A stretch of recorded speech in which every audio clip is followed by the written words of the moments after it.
Well, good afternoon, everyone.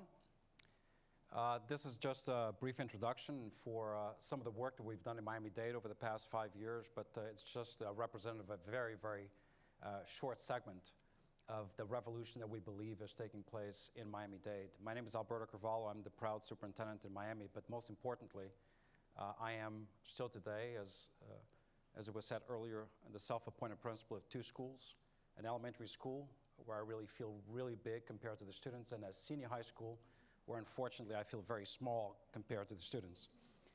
And I still teach in a classroom. I teach physics every chance I have, and there's a reason as to why I choose to approach my work with 3 facets, certainly as superintendent, but as a teacher and as a school leader, for I believe that you must lead from the front.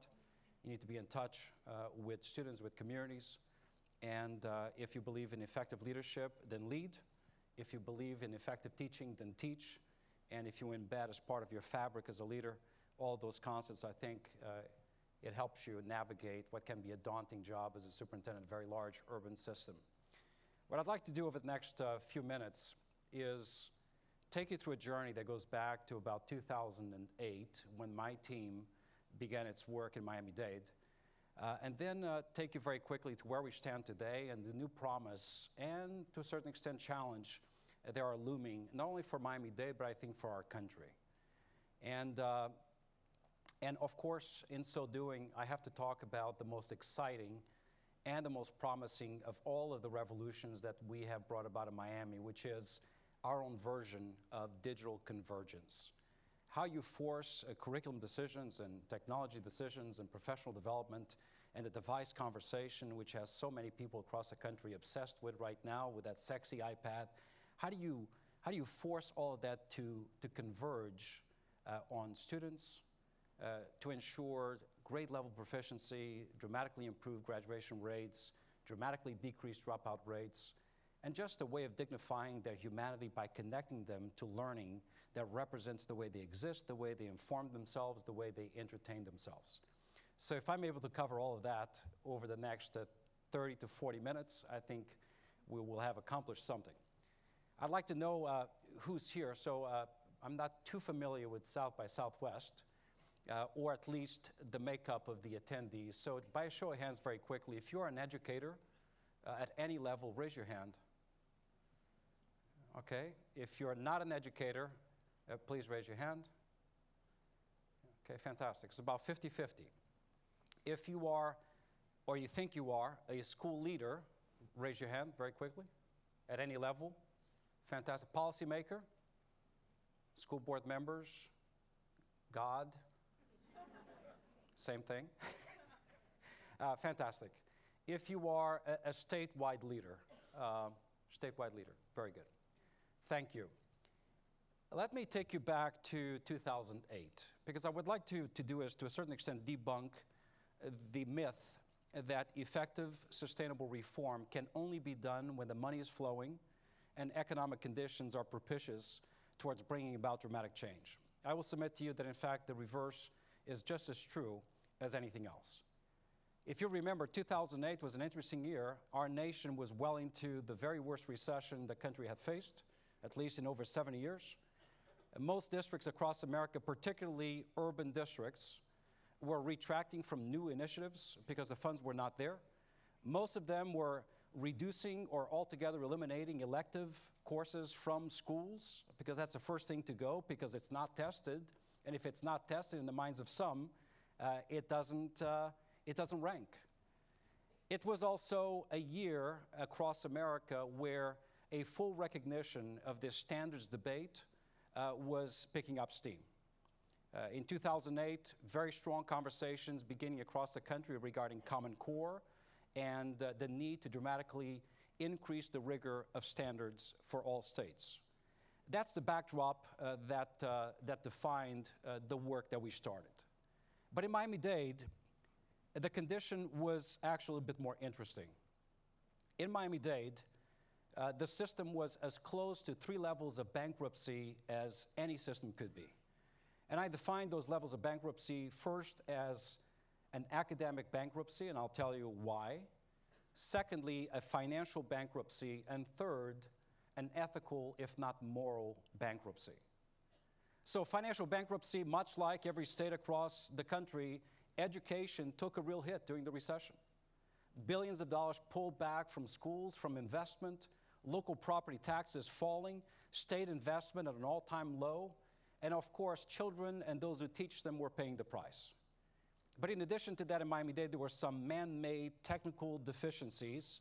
That's a polite way of saying somebody really screwed it up. That put Miami-Dade in a real bankrupt position. Back then, to protect what was a $6 billion enterprise, the system as a whole had fewer than $4 million in reserves. Healthcare costs escalating beyond control, expected to increase by a staggering $73 million in one single year.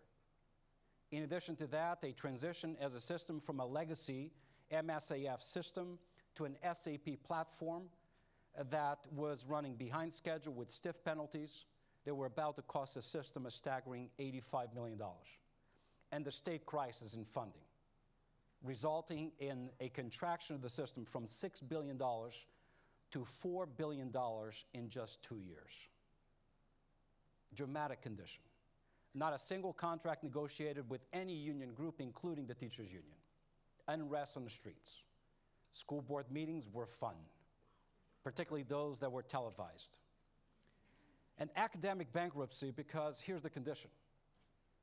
Miami-Dade was not first in the nation at anything, but most dramatically, and I'd like to call it the way it is, in poor neighborhoods, poor schools, particularly schools of black and brown children, schools of impoverished Hispanic Latino children, but particularly black schools, particularly high schools.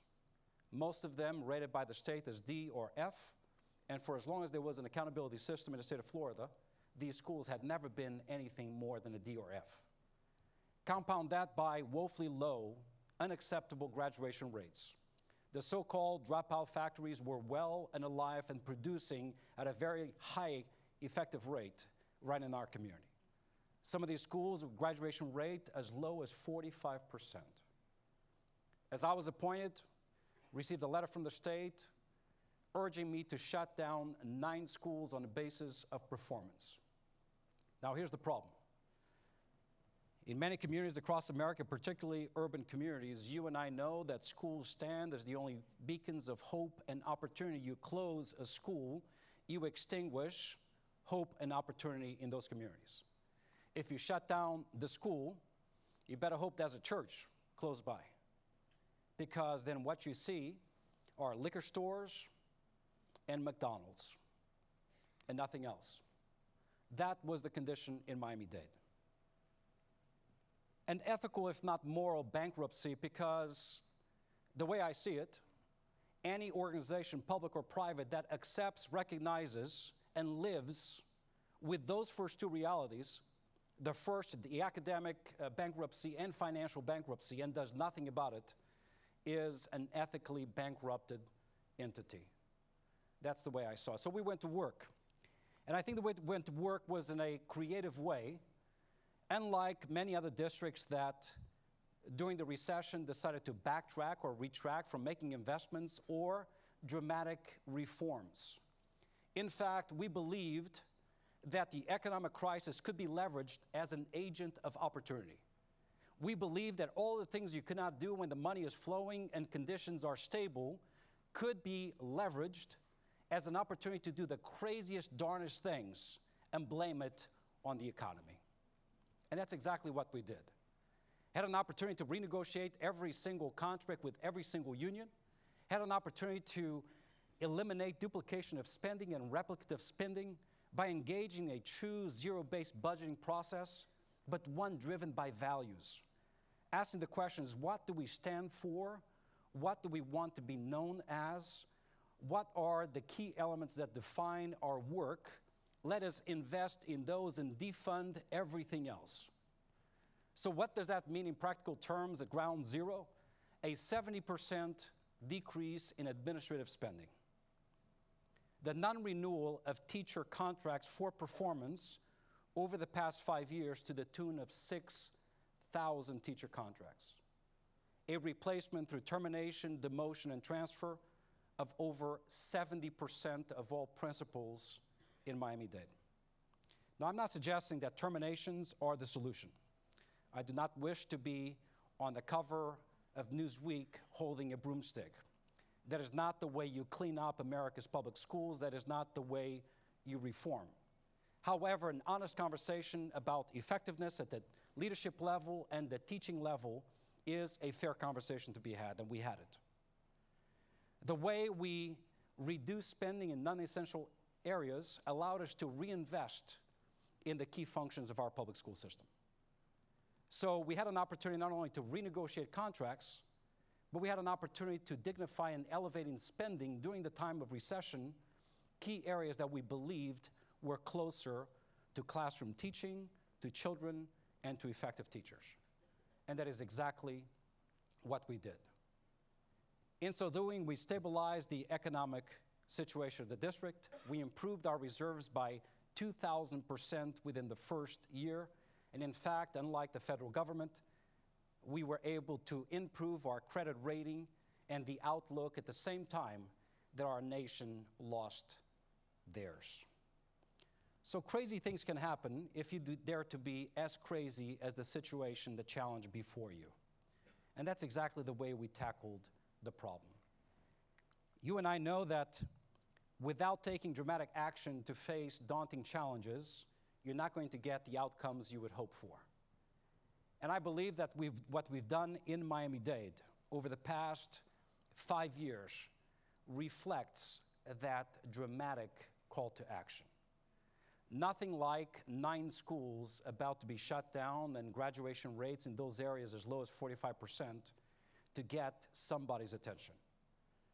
Our way of approaching the work is a transparent way. So rather than hide the data and tell people that everything is okay, we decide to have town hall meetings and call the people in and generate outrage about the current condition, what used to be the current condition. That is exactly what we did with simple graphics, showing that at one point these 9 schools, children in these 9 schools, 91% of them were not reading at grade level, were not computing at grade level, and certainly they were not writing or doing science at grade level. When parents see that, they are shocked. That is why I believe that the only sustainable and best way of reforming public school systems is by having a demand-driven reform approach. Create demand on the part of the client, the consumer of public education, the parents and the students. Urge them into sufficient anger and outrage that will fuel your own initiatives. That will provide the political support for the changing dynamic of talent, particularly leaders and teachers. And that is exactly what we did in Miami. If you fast forward in just 5 years, those dramatic conditions, both on the financial side as well as the academic side, have been erased, all during the economic recession, without firing a single teacher for economic reasons, but driving a very aggressive but honest conversation about teacher performance and leader performance, inviting the very best to come and teach in the harshest schools by incentivizing higher pay and financial benefit in a negotiated and respectful way for both teachers and leaders. That is why in just a short 5 years, the Broad Prize, arguably the Nobel Prize of Urban Education, came Miami's way. The College Board District of the Year, recognition for not only dramatically improving or augmenting participation in college-level AP classwork in high schools, but simultaneously elevating performance. The number of students, particularly African-American Hispanic students, they get to 3, 4, or 5 on a College Board exam.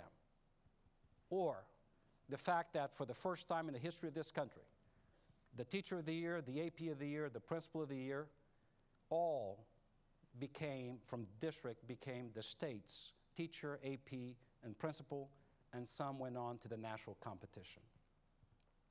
When all these elements triangulate and hone in on the same fundamental belief that great things, good things can happen if you are strategic about your investments, your time investment, your financial investment, should give all of us hope for the rest of America. And I say that respectfully as an American by choice, not by chance.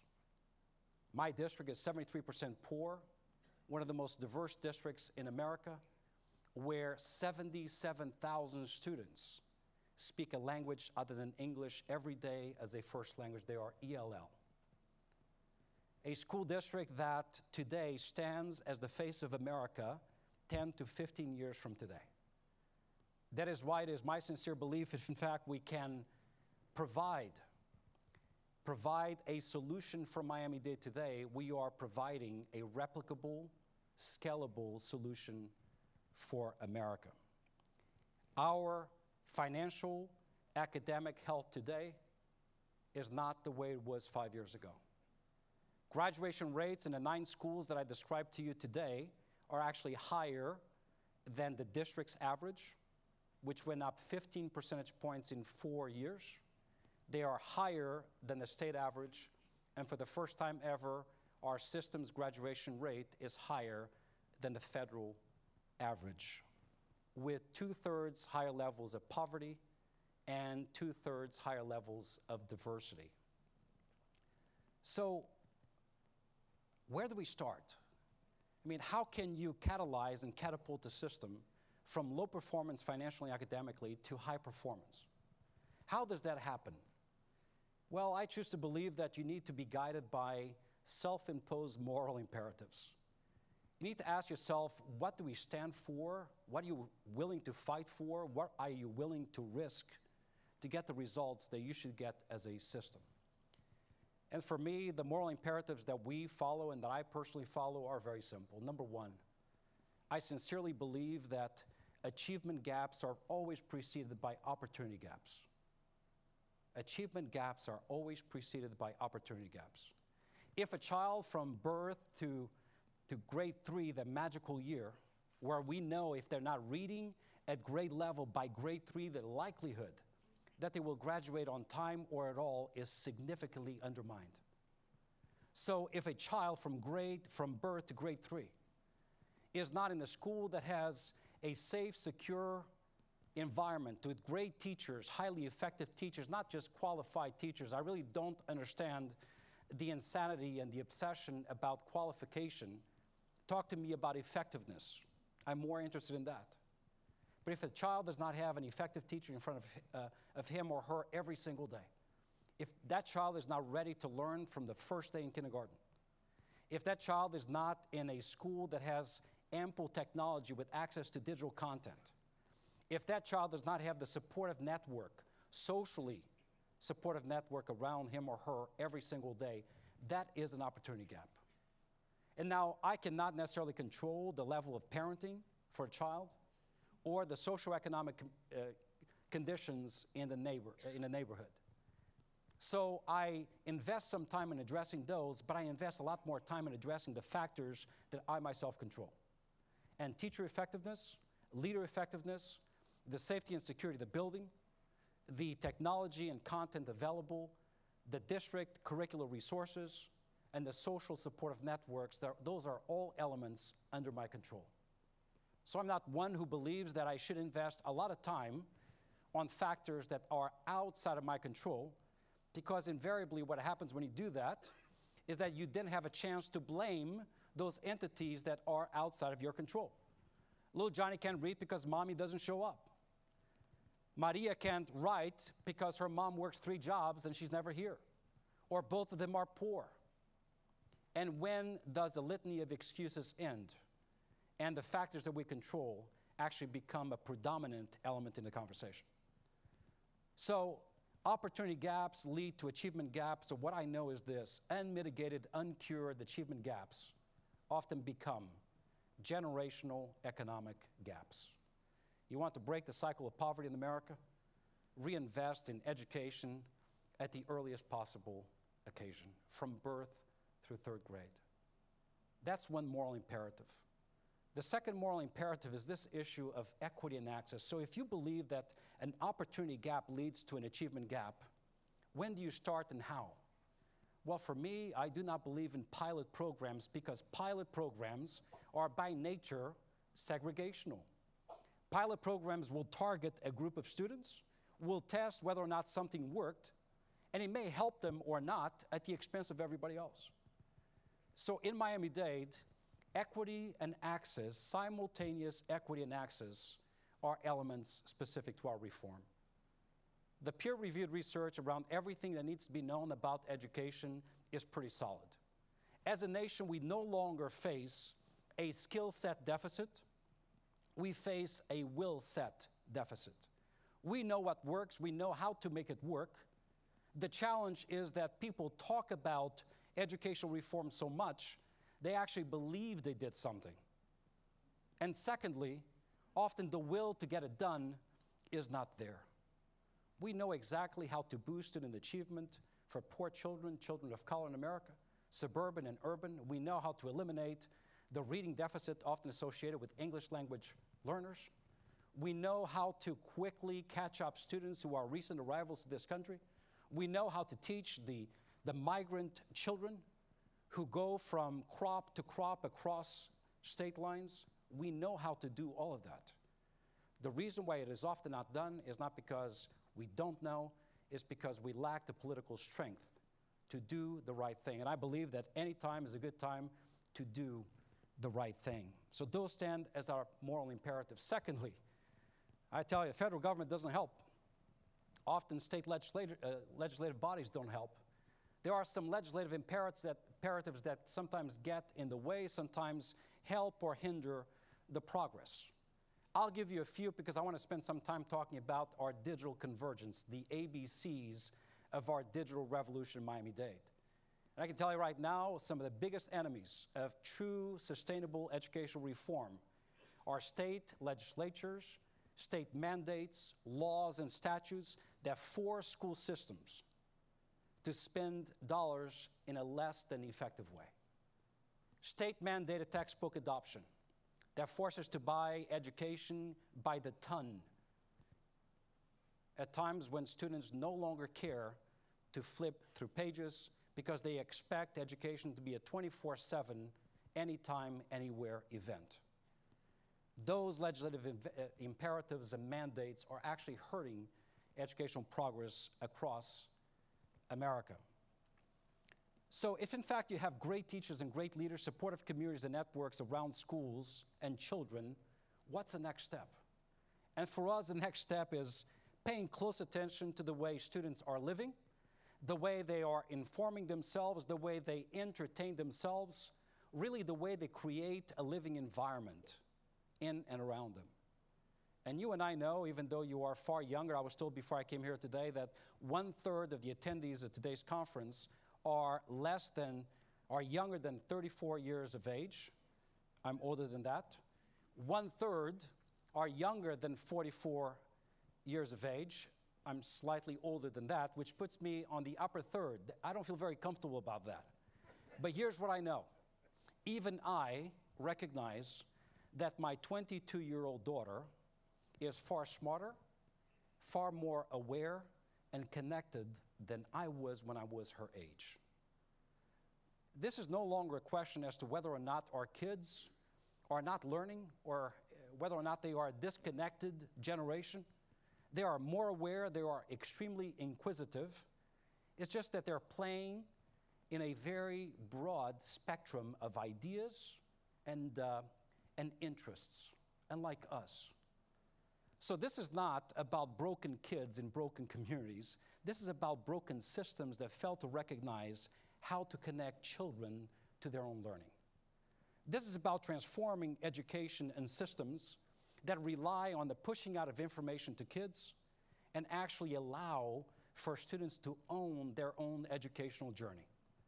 This is about empowering students with pulling in information at their pace, anytime, anywhere, allowing technology and digital content to meet students where they are and providing an individual journey towards proficiency. And my friends, I'm here to tell you that that reality is not tomorrow's reality. That reality for a lot of kids in America is today's reality. So I'd like to go back to my earlier premise, the opportunity gap. I think you would agree with me that when we talk about technology as the next big revolution in American public education, I think you would have to agree with me across America, going from zip code to zip code, there are incredible disparities. In fact, access to high-value content, digital content, and connected communities vary from zip code to zip code. That is defining an opportunity gap. And my sincere belief is that in today's hyper-connected society, the digitally disconnected, particularly as a child, is initially at an incredible educational disadvantage, over time, a formidable economic disadvantage. So this is the next step in reinventing the fabric of American public education. It is moving away from bricks and mortar schools that mandate seat time and Carnegie units, that punctuate learning in between segments that last 60 minutes, interrupted by annoying as can be bells. They go off religiously, and then we repeat the insanity 180 inflexible days every single year, as if every single child was empowered with this mandate that they will all learn at the same time, at the same rate, at the same level, to the same level of proficiency every single day, every single minute. And by the way, let's make it even better. Let's put them in boring as heck classrooms with industrial colors, in buildings that don't inspire learning, usually too cold or too hot, without padded surfaces for them to sit on. And that's the concept of schooling. And I'm here to say that there are better ways. In fact, students are clamoring for a change in the architecture for learning. That is not the way we as adults go home and decide to relax and pick up a good book and listen to music. We don't pick the most uncomfortable seat in the house, set up the timer every 60 minutes to remind us that we need to transition to the next chapter. It is really insane.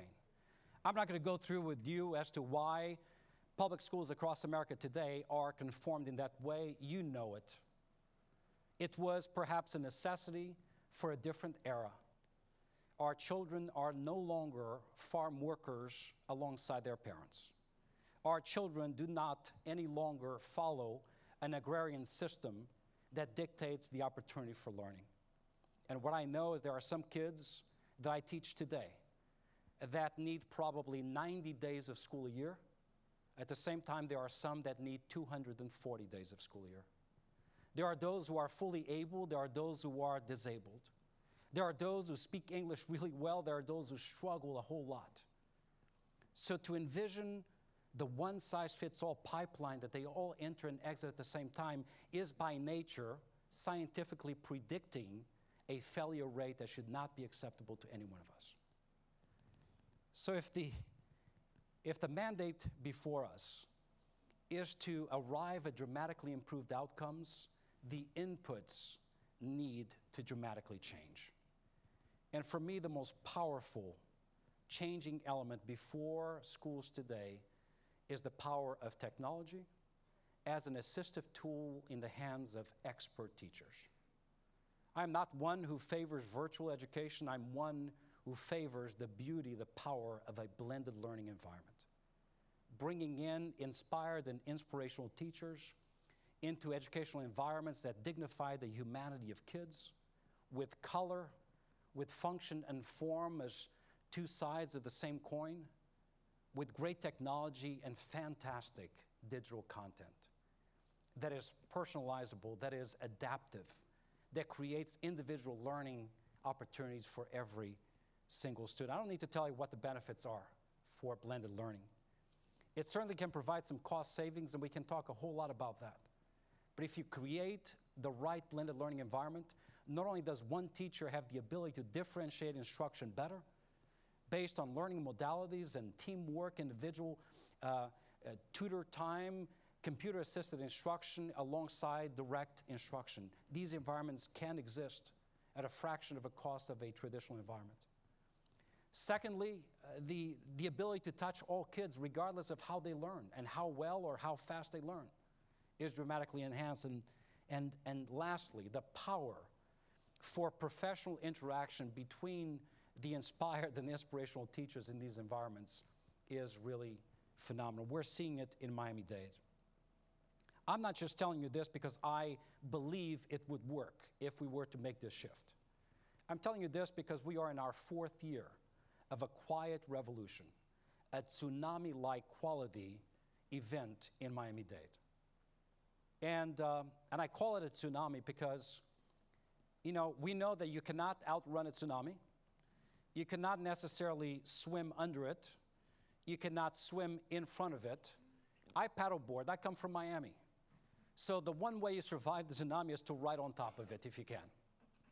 And my vision for Miami-Dade is to actually, once again, just like we leveraged the crisis, the economic crisis of 2008 and 9 as an opportunity for dramatic change, we are now riding student interest in technology and digital content as a means of promoting a systemic change to our school system that begins with content decisions, allows content decisions to then influence platform decisions, allows platform decisions to guide necessary technical decisions, and only after all of that, a device conversation. What you see up there are a number of pictures of iPrep. iPrep is a school that I created, I envisioned after we reduced administration by the 70%. We had a lot of empty space in a downtown office. I decided to monetize the space and create a school. And the school I decided to create, appointing myself as principal, was a school without bells, a school that all the time plays background music driven by student playlists where each student, on the basis of their own inputs, academic inputs, behavioral inputs, advances their songs to the top of the list. Always at a certain level. A school that has digital empowerment for every single student, has exercise machines where yoga is a normal occurrence. A school where the teachers rely both on developed content as well as free source content available everywhere in addition to what we buy for the school. The iPrep model, 4 years ago, one single school. After we won the Race to the Top, largest award nationally of $32 million, we have scaled up iPrep to now 60 iPrep academies. We franchise the concept. If it's good for some, it ought to be good for everyone. That is iPrep. Every single student owns his or her own learning journey. They can learn anytime, anywhere. They usually don't sit in those seats. The preferred seating is a bean bag, which we had to rush and buy many more because they were sitting 3 to a bean bag, and you can just see the incredible stares of parents when they walk into school, and there's one girl laying down next to a boy on the same bean bag, right? I'm okay with it, but sometimes they weren't. But it is a respectful learning environment that is colorful, that does not depend on industrial furniture, that depends on comfort. It depends on what students recognize as their own environments. In essence, folks, we went to teenagers' bedrooms and looked at how they lived. And to a certain extent, we replicated that environment. Key to this, and this is where I'd like to get a little bit technical, is the digital transformation, the pace and the sequencing of how we're doing it in Miami-Dade. And I have to say that we started it well before the recession was over. In fact, we started this digital transformation, which some people refer to as a digital conversion. I choose to define it as a digital convergence. We're not converting from anything into something different.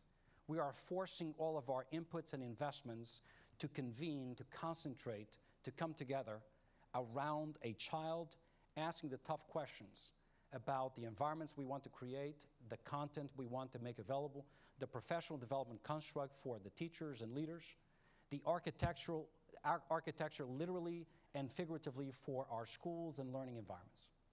I no longer want to be a superintendent that builds schools. I want to be a superintendent that creates and builds educational environments. A school is almost self-limiting by a space. I want to create environments where learning is actually promoted. So unlike what a lot of districts across the country have tried to do, which is to lead a digital conversion by forcing this one-to-one device conversation. It's like the sexiest thing in America right now is if you are the superintendent that gives every student an iPad. And I tell you, I have a problem with that, because once you give them the iPad, the question is, what's in it? What's the benefit to the child and the teacher? Has the teacher, in fact, been trained? Is there more than just a few lessons in that iPad? Are you maximizing the power of that tool? Have you considered the bandwidth issues or connectivity? Have you considered the learning opportunity beyond the last bell with that asset? Have you asked all of those questions? So let me be very clear. Device is the last question that we tackle as a system. The very first element of the conversation must be content, application. Application. What's out there? What can we buy that makes sense at the highest level of rigor and relevance for the students? What is aligned to state standards and, yes, Common Core standards? What is adaptive and personalized to the needs of the students? What is that comes embedded with really robust professional development for teachers at the best cost? So we made those decisions up front. Made decisions specific to basal adoption that's digitally available. We made decisions through companies like Discovery and NBC Learn, ubiquitous in every single school in Miami-Dade as a mandate. Gizmos, online science and mathematics experiments and simulations. We made all those decisions before we took the next step. So number one, decisions about content and applications. Secondly, bandwidth. It is clear to us that if you want to force 400,000 students, and that's my environment, through the equivalent of a 3-lane highway, and you want them to flow as you wish them to, probably that's not going to work. So second to applications, second to considerations specific to content, bandwidth. Can you build the highway wide enough to accommodate the traffic that you will have flowing through the system? And by the way, can you build it not only for your needs of today, but for future needs in years to come? So we started with a 1 gig solution. We transitioned very quickly to a 3 gig solution. We're now at 4 gigs, expandable to 10 gigs. In your typical 2,000 student high school, at 4 gigs, we can have every single student, teacher, double that with 2 devices each, and we're only using about 5% of the bandwidth. It needs to be that strong if you in fact want to fully utilize digital content that may be video driven. After that, connectivity. I heard President Obama recently, actually 2 weeks ago, make a promise to America that by 2018, all of America's schools will be wirelessly connected. I tweeted that same day that we will not be able to do that, not by 2018, we'll do it by the 28th of that month. As of last Friday, 47 million square feet of space in Miami-Dade are under a single provider umbrella of very strong, high-speed, wireless internet availability. As of last Friday, 400 schools up and running. We did that not waiting for federal investments to come in, not waiting for state investments, actually leveraging the crisis of the economic recession, restructuring our old debt, and using the savings from the difference between old debt payments and new debt as investments in technology and wireless connectivity. When districts did not have the funding to match, to bring down E-rate investment, we saw that as an opportunity. So we did not have your traditional tax revenues, but what we had was a community that was appreciating the gains in student achievement and graduation rates. We used that, went to them and said, help us raise $7 million over the next 7 months. And if we do that, we will use the $7 million contribution from the community to bring in $70 million of E-rate match. Why $70 million? That was the cost of Wi-Fi guarantee, ubiquitous wireless internet connectivity for all schools in Miami-Dade. We did it. We got so excited about that ask that in the middle of the recession, 1 year after a mayor was recalled for attempting to increase taxes, we went live and asked the community to approve a $1.2 billion bond referendum for school renovation, but also for technology investment. And for the first time ever in the history of Miami-Dade, a very conservative community as far as finances, 70% of the voters said, yes, we trust, we believe, we vote for Proposition 222 that will revolutionize the educational environment. That put us so far ahead of where we thought we would have been. So now that we have digital content, now that we created the bandwidth necessity, we upgraded our servers, and now that we have guaranteed ubiquitous wireless connectivity for all schools, only then would we consider a conversation about devices. And we did not consider the conversation about devices first by talking about the product. We made decisions again about first platform. What is the platform that best allows for the landing of the applications and the software and the content, the digital content that we believe is most important to our students? And we finally decided on a platform, Windows 8. I am an Apple user, broke my heart. But that was a decision we made based on what was most available and useful for our students and our teachers. Only then, and this last part I'll be announcing in Miami this week, will we decide on the actual device or devices. But here's what I know. Tablets are great, I love them. Hard to produce in them. And that, by the way, is not something that is my personal opinion. My high school students keep telling me. They say, we love to have the tablets, but if you want me to produce, if you want me to write quickly, if you want me to deliver on what you're asking me to deliver on, give me something with an attached keyboard. And ideally, if you give me a hybrid device where I can produce, but I can also touch the screen, then you really got me. So folks, I really got them. Because the decision we're making is a hybrid device that is touch screen, it works like a tablet, but is also a laptop computer with an attached keyboard that provides for testing security and the like. Unlike some districts, we recognize that there were some challenges occurring across the country. I will not name those districts that decided to lead with device first, only to then recall the device because they were catching fire or there was not enough content or the teachers were not sufficiently trained. We learned from their mistakes. We pressed the pause button, our own rollout, learned from it, and then shortly thereafter, we put the plan back in place. We're now in a position very quickly of launching a number of phases for our digital convergence.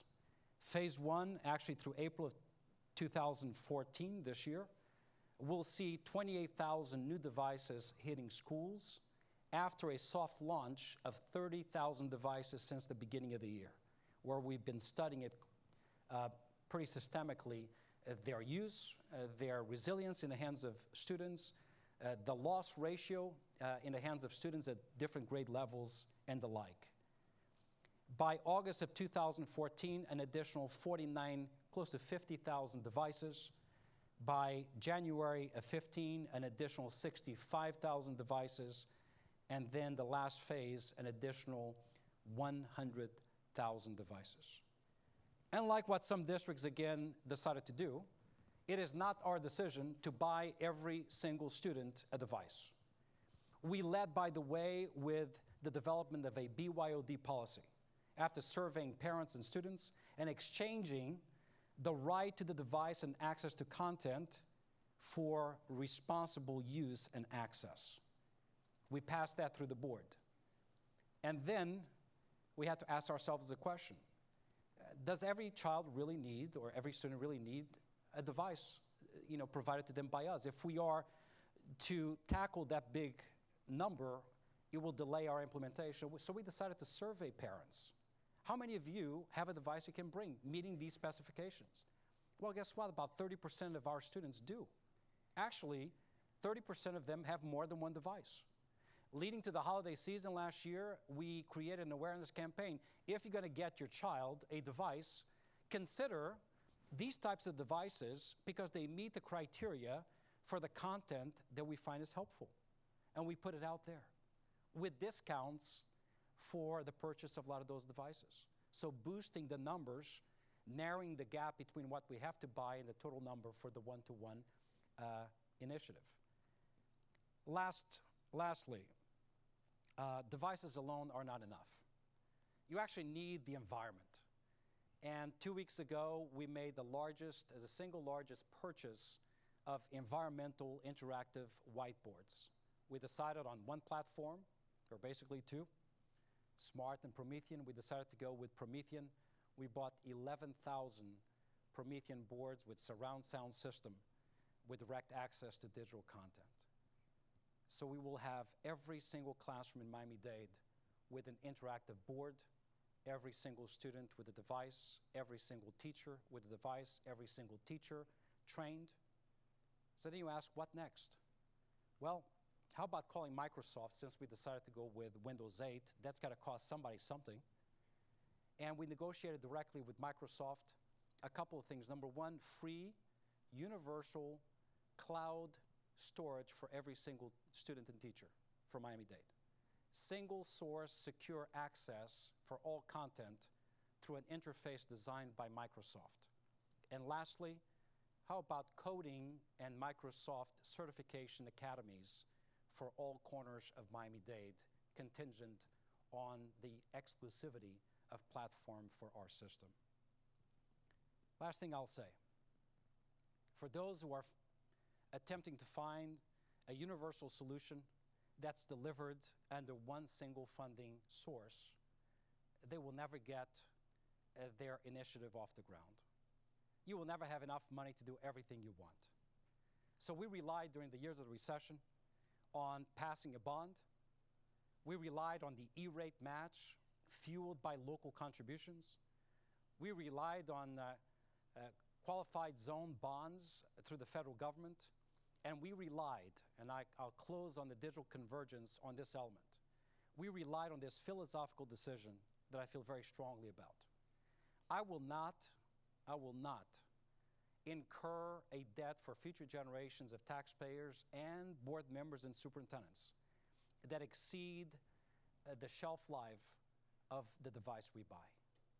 So bonding the expenditure of a one-to-one initiative for 30 years, to me, is probably the closest thing to insanity defined, particularly when an iPad, a laptop, probably have each or either a shelf life or a life of 5 years or less.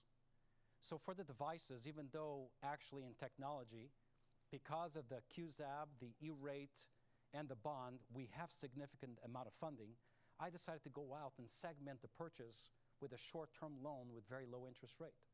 How long is the loan? Not 1 day longer than the life expectancy of the device, 5-year loan. We've been successful. We talked about Tallahassee, the state mandates. We were able to change legislation to allow for the purchase of technology with the typical textbook material allocation. So I know that over the next 5 years, the payment for my technology investment can come directly of what used to be earmarked towards textbooks. Let me close, my friends, by saying that what you see up there continues to be the inspiration for our work. I told you a little while ago that as an American by choice, as an immigrant, I see myself in the faces of kids every single day in my school system. As one of 6 kids whose father and mother had no more than 6 years of formal education, neither one of them got past 3rd grade, I know that miracles happen, but somebody's got to force them. And the strategic approach that we have embraced in Miami, I think, gives hope to the rest of the country. I am not one who chooses to succumb to the pressures often maliciously repeated across our nation that Singapore and Shanghai stand as a solution for America. Because China is not Shanghai, and Pisa and Tim's sometimes do not necessarily tell the whole truth about a nation's performance. We are the nation of innovation, and in fact, we can be better at what we do if we simply believe. Everything we need to know about reforming education is already known. It's no longer a skill set deficit. It is a will set proposition. Thank you very much.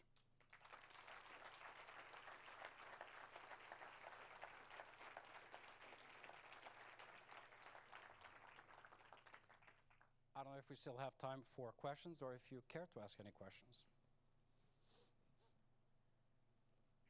Mr. Carvalho, thank you so much for your time.